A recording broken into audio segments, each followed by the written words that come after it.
So hi, thank you all for coming out tonight. And there are some people that I'm going to kill when we're done because they were supposed to be here. I'd like to thank Anna and Nicholas Books for doing this. This has been an exciting day. This is the sort of thing when you're writing that you kind of dream of happening, like having a launch at a bookstore and doing signings and doing readings. And so this is a dream come true, like seriously. Like my introduction said, I started reading when I was really reading when I was about 5. And the first chapter book I remember reading was Farmer Boy from the Laura Ingalls Wilder's book. And I remember my mom telling me, okay, now these are different from the other books that you read. Like you don't read them all at once. You read them and you put it down and then you come back. And I've proven her wrong on that so many times since then. I picked this up and it's gone. Apparently several people have said that they picked up Vessel and they read it all in one time. So yeah, many times I've gulped down whole books. So not long after that, and now I feel funny because some of you may have heard this story, I asked my mom for a typewriter for Christmas at 5 because I wanted to make a book. And I knew I loved reading, and I knew that all of my books, none of them were handwritten, so I needed to have them typed in order to make them. And I didn't know how to type, and I didn't know what kind of book I wanted to make. I just wanted to make a book. And my mom, who some of you have met, who was always on the lookout to give me a marketable job skill, and this was back in the days when knowing how to type was a marketable job skill, agreed. So I'm maybe the only 5-year-old in existence who asked for office equipment for Christmas and got it. I can remember sitting down, I had my little play kitchen table, and my mom had showed me how to roll paper into the typewriter, and then I had no idea what happened after that. I just kind of sat there and did it. And this would not be the last time that a blank page would freak me out. I started trying to write seriously in my 20s and 30s, late 20s, early 30s. And ironically, I was trying to write and sell science fiction and fantasy. And I wasn't very good at it. Judging from the rejection letters I got during that time, and I still have them, recognizing when one of my ideas had been done 1,000 times, I wasn't good at spotting, I just wasn't, I'm not enough of a world builder to be a full force fantasy, this is my alternate world, and now you can all read about it. My brain doesn't do that. So I got discouraged, and some stuff came up in my personal life, and I stopped writing for about 10 years. When I started again, I was, about 39 or 40, due to a convergence of various issues, mostly having to do with falling in love with fan fiction on the internet. I started writing it again. I got my agent through fanfic, which actually most of you have heard the story, but if you want to know the full details, you can ask me during the Q&A. First thing I tried to write was romance, because I was writing fan fiction, which was basically romance. I love romance so much. I really do. I started stealing my mom's Harlequins and Danielle Steele books when I was in high school. We probably read some of the same books. Catherine E. Woodaweiss was The Rose in Winter is still one of my big comfort reads, and from a feminist perspective, it's terrible. You read it now and it's oh God, this is awful. But I read it when I was 14 and fell in love with it. And of course, the genres changed a lot since then. It's a lot more forward thinking, and if you want recommendations, I have recommendations. I have a lot of authors I really love. They make it look really easy, because everyone says, oh, anyone can write romance. And no, everything I've tried to write, romance was the hardest. It's because it has that list of genre expectations, some of the things that people say, oh, it's so predictable. No, it's the equivalent of writing a sonnet or a sestina or some kind of poem that has a very set structure that you have to work in. And holy crap, that's hard. Let's just say there's a reason that any poetry I've written was written in free verse. But one of the things I learned about when I was writing romance, I was writing specifically romantic suspense. And I discovered that I love shoving genres together. When I was writing romance, I described it as, steamy romance with a lot of sex where a lot of things blew up and people got shot. Because I love a good explosion. So when the idea for Vessel came along, I was like really excited. I got to pay homage to like all the science fiction I grew up loving, but I was also able to really focus on this woman, Catherine, who's about my age, which is something else I don't see a lot of in science fiction. But it's getting better. But she's gone through hell. She's trying to put her life back together. I feel like, and maybe tonight hopefully is an indicator that I'm right, that I found my niche as a writer. The book I'm writing right now, which is not finished yet, it was supposed to be finished now, but it's not. But it's kind of similar. It's like got science fiction elements and thriller elements, along with a lot of really heavy character personal stuff. Or, I've taken to call it via shorthand the lesbian super soldier road trip. Yeah. Or Thelma and Louise meet the Winter Soldier. Either way, that's my concept. Maybe in a couple of years I'll be here again with that. But that's not why y'all are here tonight. Catherine is probably my favorite character that I've ever written. She's had all of these amazing adventures. Like the most amazing thing that humanity can imagine. She has lived on another planet outside of our solar system, and she doesn't remember any of it. And she mentioned that in the book, like, I've had this amazing adventure, and I can't remember a thing. And she doesn't know what happened to the rest of her crew and why she came back alone. So Vessel is the story of her search for answers, and as she's trying to, what it means to like reintegrate into your everyday life after some huge earth-shattering event. And yeah, there's some explosions in there too. I'm excited to read part of this for you, part of the night. And after the reading, there'll be a Q&A because none of you know me at all, and so you're going to have a lot of questions about me. So I'm going to start with, I'm skipping around a little bit. I'm starting from the first chapter at the end of a debriefing session not long after Catherine has landed. And then I'm going to skip ahead and talk about her first day at work. And kind of give you an overview of the story. To start with, she's talking with Erin Llewellyn, who is the flight director for Sagittarius 2, which is the follow-up mission. As she gets home, she finds out that there's another mission going to the same planet, which is TRAPPIST-1F. I don't know if you guys remember. Okay, I have to sidetrack. See, I knew I was going to do this. When I started writing this book, the planet that Catherine travels to, it was like Kepler 452b, which at that time was the closest Earth-like planet that we knew of. And it was like, I don't know, 170 million light years away or something. Like, we're never going to get there, except like hand-wavy science fiction.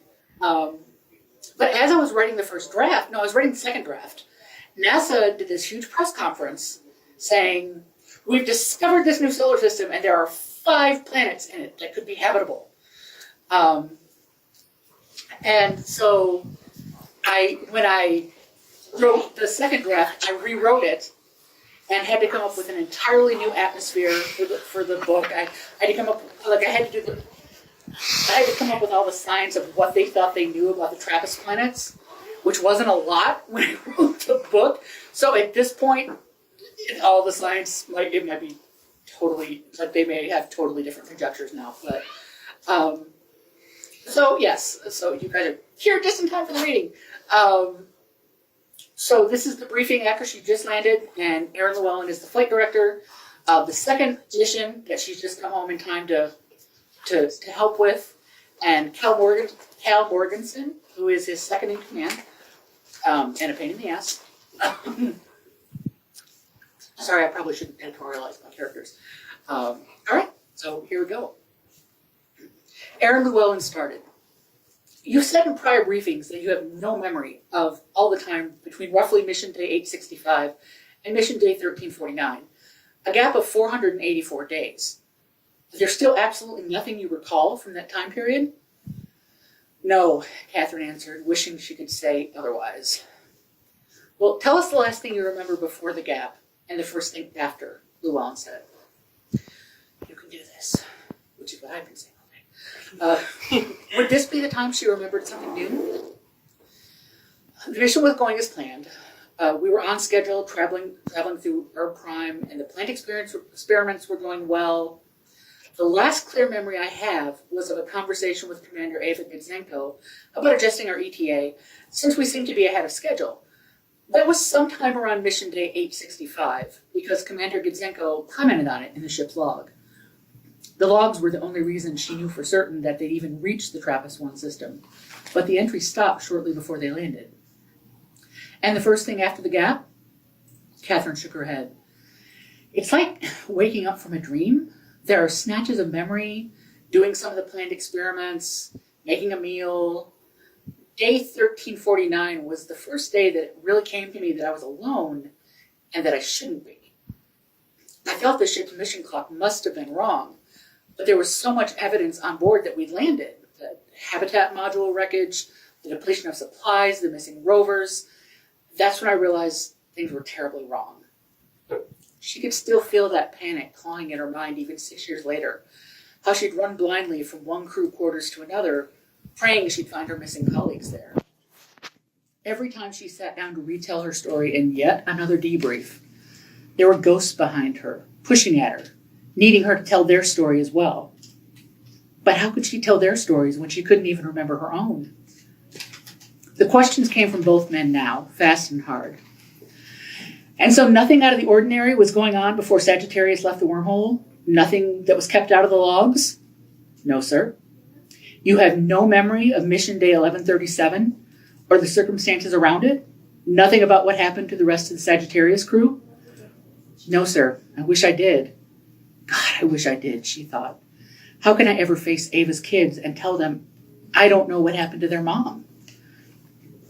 What about the habitat debris on board Sagittarius? Do you remember anything about that? No, sir. All I know is what I've been told since coming home. On mission day 1137, all contact between Earth and TRAPPIST-1F ended abruptly, and all life support signals from the crew ceased, including mine. She survived, but what if the others had as well? Had she just abandoned them? No, she wouldn't have. She couldn't have. I've thought about it, and all I can figure is, if the habitat was destroyed, I would have tried to bring the debris back with me for analysis to figure out what happened. Colonel Wells, Morganson spoke up again as he lifted his head to look at her. She was struck again by how attractive he might have been with his messy brown hair and boyish features if there'd been any hint of warmth to him. What do you think happened on mission day 1137? Surely in 6 years you formulated a theory. Catherine looked at Aaron, but he seemed interested in her answer as well. I've asked myself that question every single day. It was more than that. The question tormented her. Over the 6 years that she was alone with nothing to do but think, she'd come up with 1,000 possible scenarios, some more improbable than others, most of them, at least to some degree, her fault. Coming home, she'd hoped that maybe, finally, someone at NASA would be able to give her some answers. She took a breath and gave them her least improbable possibilities. There might have been a problem with the habitat or an accident of some sort. I know now that we did find signs of microorganisms in the water there, so there could have been an illness that hit us. But given how suddenly everything stopped, and given that the habitat debris shows signs of fire, my best guess is that something catastrophic happened to our life support systems in the habitat. And the others? Morganson asked. Catherine couldn't meet his eyes. Instead, she focused on her hands. The logical assumption is that whatever happened on mission day 1137, I was the sole survivor. She hated that answer. That for some unexplainable reason, she survived and the others didn't. I can't think of any other reason why I would have come back alone. Oh, I can think of a few, Morganson said. Cal, Llewellyn said sharply, you're out of line. I'm sorry, Aaron, but no one else around here seems willing to say it, Morganson said. It's incredibly convenient that Colonel Wells doesn't remember anything, and that all the information from the habitat, including public logs and telemetry, stop abruptly 3 days prior to the event, not to mention that all the crew's personal logs after day 865 are gone, All we have are Colonel Wells' personal logs after day 1349, the event. NASA had always been fond of euphemisms for tragedy. The fear and anger and frustration that had been simmering in her for years bubbled over. Well, it's pretty damned inconvenient for me, especially since you seem to be implying that I'm lying. No one thinks you're lying, Aaron said, looking pointedly at Cal. No one. We're in awe of you. You went through an unimaginable experience out there, and the fact that you came back is a miracle. But it's also a testament to your strength and resilience. No one has ever survived alone in space for as long as you have. You're a goddamn hero. And now we're skipping ahead to her first day driving into work with her husband, David, who she's been apart from for 9 years. Breathe, will you? David reached across the front seat and took her hand as they drove in together the first morning. Catherine released her two-handed death grip on her travel mug to take David's hand. I'm breathing. She glanced over with a smile. Hey, I haven't had to go to the office in 9 years. Cut me some slack for being nervous. David brought her hand to his lips, keeping one eye on the traffic as he drove. That's my girl. Strap her to a rocket and she's cool as cucumber, but tell her she's got to face rush hour traffic every day and she's worried. It wasn't that, and David knew as much, but Catherine was grateful to him for making light of it. Yeah, well, NASA produces better pilots than Houston does drivers. They shared a grin, and some of the tension drained from her. It'll be good to be back. Part of things again. She took out a deep breath and let it out. One more step back to normal life, right? And despite the nervousness, she was eager to get back. Llewellyn had offered to give her more time off, but with Amy finishing up her senior year and David working, there didn't seem to be any point in Catherine staying home. They'd taken Amy out of school for about a week or so, and there'd be ongoing, family counseling to resolve any adjustment issues. Besides, with only a month and a half to go before the Sagittarius II launch, she knew that Llewellyn could probably use every pair of hands he could get. She was looking forward to meeting the new crew and helping them however she could. It was the least she could do. I saw John Duffy as the flight commander for SAG-2, she said. I couldn't believe it. Don't tell me he's grown up and gotten all responsible. Listen, I still can't believe he made it through training, David said with a snort. He was so busy playing pranks and chasing tail, I didn't think he was actually learning anything. Oh, come on, he wasn't that bad. You only think so because you were the ones he was chasing the hardest, Catherine the Great, David teased. Too late, Catherine realized that despite David's grin, she'd stumbled onto a sore spot. Duffy had been in their training cohort, and despite his antics, and despite David's quiet, intense dedication to learning everything he could, Duffy went on to finish the program and David hadn't. The two men were nearly diametric opposites, and given Duffy's tendency to flirt as easily as he breathed, the tension between the two of them was unavoidable. Ugh, I forgot he used to call me that. She tried to find a way to recover. I guess I'll find out today if he's changed or not. I'm meeting with him and the rest of the crew this afternoon for the simulation test. Yikes, that's today? David looked at her closely. Are you ready for that? What time? May as well dive in with both feet, Catherine said, trying to smile for him. It's early this afternoon, after that planning meeting. Which planning meeting? The one at 11 with Aaron Llewellyn? It's not on your calendar? David's smile was still firmly in place, but even after more than 9 years apart, Catherine could see the strain beneath it. Nope, that's the weekly meeting for department heads and up. You're in that one? Yeah, it's probably a one-time thing to talk about my mission. When David let go of her hand to put both hands back on the steering wheel, she tried to tell herself it was because freeway traffic was getting heavier. Maybe not, David said a little too casually. You're a superstar now, kiddo. I'm just a grunt in the trenches. She was right back in the moment they'd learned that David had washed out of the program. He'd had that same casual, too faint smile on his face then. If she asked him, he'd say he was fine, and that he was excited for her. It was probably true, but it wasn't the whole truth. Yeah, well, you're my grunt, and I love you. Love you too, Kath. I'm proud of you. Now when he looked over at her, the smile was a little more real. Always have been.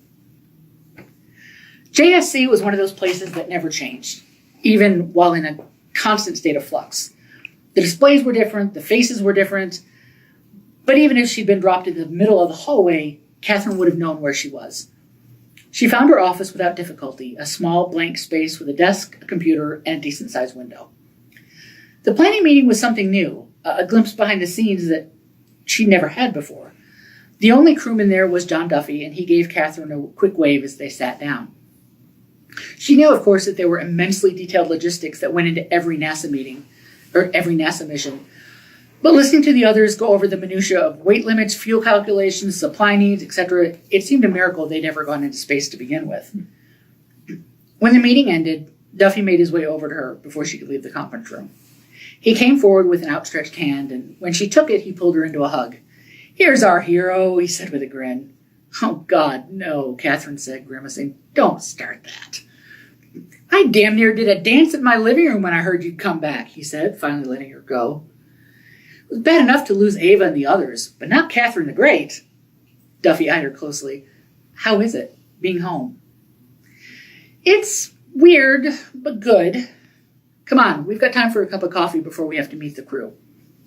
Over coffee, he filled her in on some of the agency gossip she'd missed out on.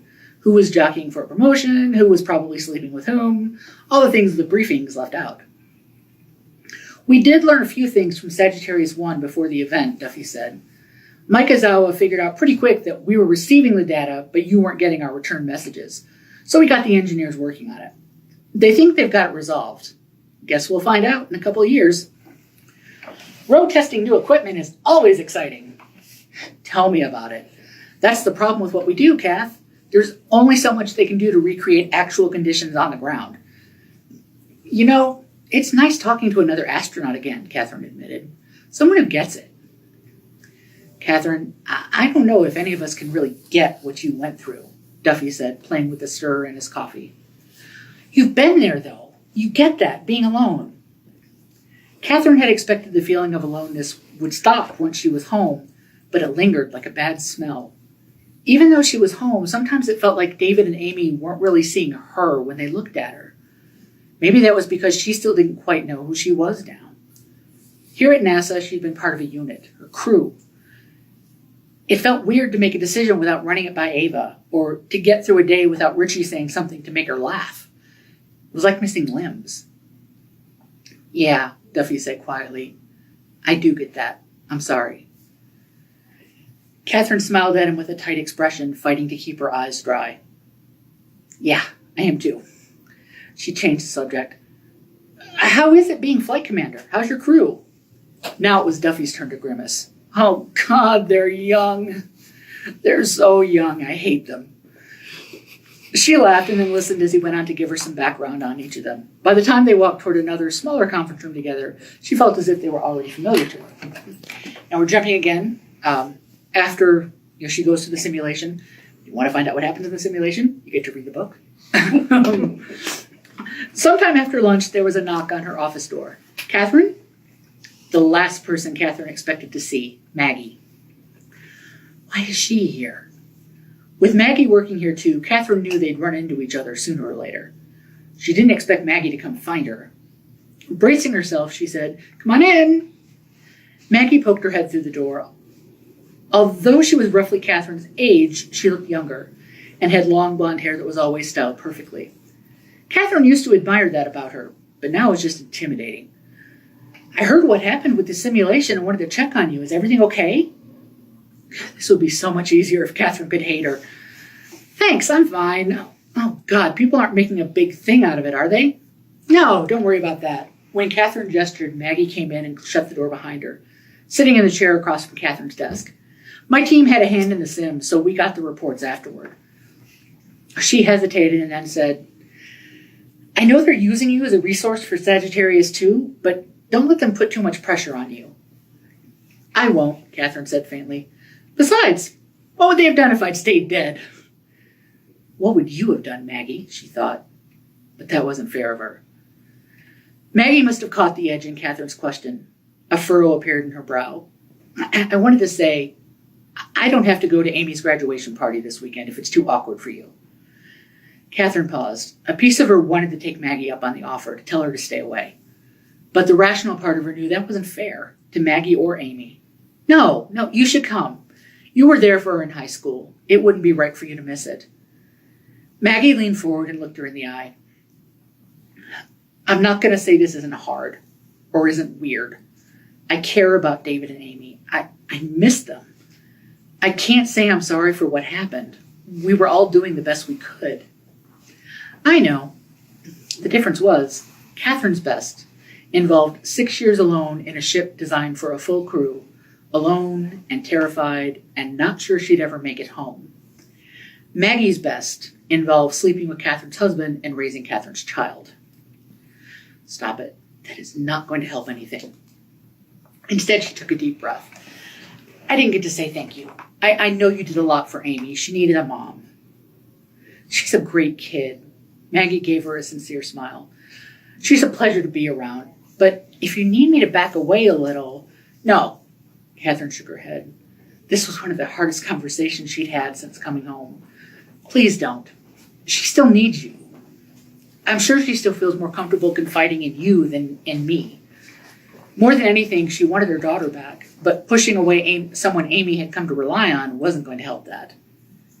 David and Amy are lucky. If either of them ever acts like they're forgetting that, tell me, okay? I'll knock some sense into them. Yeah, this would be easier if she could hate Maggie. Catherine smiled. I will. You sure you're okay? You still look a little pale. I really am, I promise. Thanks for coming to check on me. You bet. Maggie stood and Catherine walked her to the door. Once Maggie was gone, Catherine decided she needed some coffee to face the rest of the afternoon. She stepped to the door that Maggie had just used, and everything was wrong. The hallway was wrong. The hallway outside her office, outside the door she just walked through, was a main corridor. Broad, brightly lit, busy. The hallway she was standing in was dim, narrow, and empty. Catherine looked around. What the hell had happened? She turned to go back into her office. Maybe she'd gone out the wrong door. But your office only has one door. The door behind her wasn't her office door. It was a locked heavy-duty security door labeled authorized personnel only. Where was she? Looking around gave her no clues. Sometimes at home, she used to take afternoon naps on the patio. When she slept too long and the weather was too hot, this was how she felt on waking up. Groggy, disoriented, nothing made sense. Footsteps sounded down the hall and around the corner. She should hide. But where? There was nowhere in this tiny hallway to go. The bitterness in her mouth was overwhelming, and her heart pounded wildly in her chest. There was nothing to do except brazen it out. She started walking toward the footsteps, wishing she had some files with her or something. Two men came around the corner. One of them was an engineer on Sagittarius 2. She couldn't remember his name. One of them was Cal Morganson, of course. Of course it would be him. Afternoon, Colonel Wells, the engineer said. Both men were looking at her curiously, and she smiled. Hey. Suddenly, Catherine felt her awareness shoved back, like getting pushed to the back of a bus. In her dimming vision, the two men in front of her turned into pale, grotesque monsters, the same repulsive, too soft creatures she'd seen when she looked at David. No, not here. An overwhelming mental image came to her of slamming their heads together over and over until their skulls broke and the seawater inside them ran out red and thick. She almost screamed before she realized it was only in her mind. Didn't expect to find you in the archives. Cal's voice brought her back, her heart racing sickeningly. His eyes were focused too tightly on her, like he knew what she was thinking. Don't tell me somebody stuck you on research duty, the engineer said with a laugh. I'm here by choice, believe it or not. Catherine faked a laugh with him, although she was trying not to vomit. The archives? She had no reason to be in the archives. How the hell had she gotten down here? I had to look something up, and it wasn't in a digital file yet, she stammered. It's a nice change, though. It's quiet down here. Too quiet. Gives me the creeps, the engineer. The engineer was a round-faced, cheery sort, and she was grateful he was here to act as a buffer to Cal, who hadn't said anything further. Yeah, that's for sure. She took a step backwards, hoping her legs didn't tremble beneath her. Well, I'll let you both get to it. It wasn't until she found the elevator that she thought to check her cell phone. Maggie had left her office around 2:30. It was nearly 4 p.m. That was impossible. Her phone was wrong. She got off the elevator on the ground floor and checked one of the clocks showing the world's various time zones. Her phone wasn't wrong. An hour and a half of her day had vanished in the time it took her to walk through a doorway.